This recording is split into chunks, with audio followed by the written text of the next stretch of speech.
गौतम बुद्धा। राजकुमार सिद्धार्थ कैसे बने गौतम बुद्ध।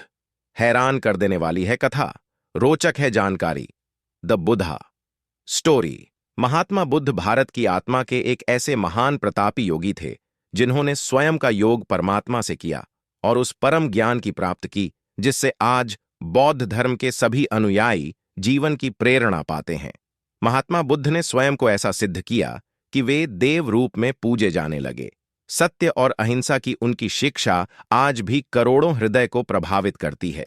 क्या आप जानते हैं कि महात्मा बुद्ध जो भविष्य में चलकर एक परम सन्यासी बने, उनका जन्म एक अति संपन्न राज परिवार में हुआ था।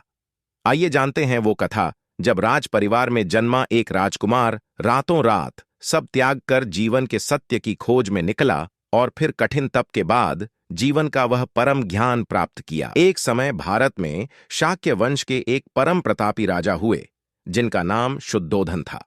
शुद्धोधन को पत्नी माया देवी से एक पुत्र की प्राप्ति हुई जिनका नाम सिद्धार्थ रखा गया। सिद्धार्थ के जन्म के समय राजा बहुत प्रसन्न थे। भारतीय परंपरा के अनुसार राजा ने अपने नन्हे राजकुमार की कुंडली दिखाने के लिए राज्य के सर्वश्रेष्ठ ज्योतिषी को आमंत्रित किया। ज्योतिषी ने राजकुमार के जन्म समय के सभी ग्रह योग देखे और बोले, हे राजन, क्षमा करें, पर आपका यह पुत्र प्रतापी तो होगा पर यह राजा नहीं बनेगा। इसकी कुंडली में उत्तम ग्रह योग हैं परंतु राजयोग नहीं है। सन्यास से बचाने की युक्ति यह सुन राजा से रहा नहीं गया। वे ज्योतिषी के चरणों में आ गए और बोले, हे स्वामी जी, मार्गदर्शन करें, कैसे मैं अपने पुत्र को सन्यास से विमुख कर सकता हूं। राजा का वचन सुनकर सन्यासी बोले, हे राजन, नियति द्वारा जो रचित है वो होकर रहता है, परंतु आपके पुत्र को जीवन के दुख को देखने के बाद ही सन्यास के लिए मन होगा, इसलिए दुख से वंचित रखना एक उपाय है। यह सुनने के बाद राजा ने पुत्र को दुखों से वंचित रखने के लिए उचित प्रबंध किए।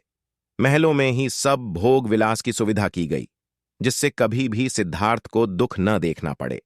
सिद्धार्थ का विवाह भी हो गया और उन्हें एक पुत्र की प्राप्ति हुई जिसका नाम राहुल रखा गया।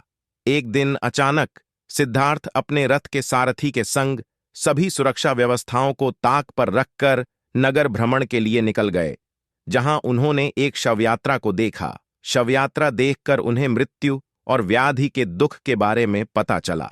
मृतक को कांधे पर उठाए सभी विलाप कर रहे थे। ये देखकर सिद्धार्थ का मन विचलित हो गया। ये दुख से बचने का तरीका वो मन ही मन खोजने लगे। आगे चलकर एक सन्यासी दिखे तो उनके मन में शांति का भाव देख अचंभित हो गए। ये प्रथम बार था जब उनको दुख और दुख से मुक्ति दोनों एक साथ दिखे। जीवन के सत्य की खोज की अग्नि सिद्धार्थ के मन में प्रज्वलित हो चुकी थी। उन्होंने अचानक एक रात अपनी पत्नी यशोधरा और पुत्र राहुल सहित सभी संबंधों का त्याग किया और सन्यास के लिए निकल गए। बाद में उन्हें बोधि वृक्ष के नीचे परम ज्ञान की प्राप्ति हुई और वे सिद्धार्थ से तथागत बुद्ध हो गए।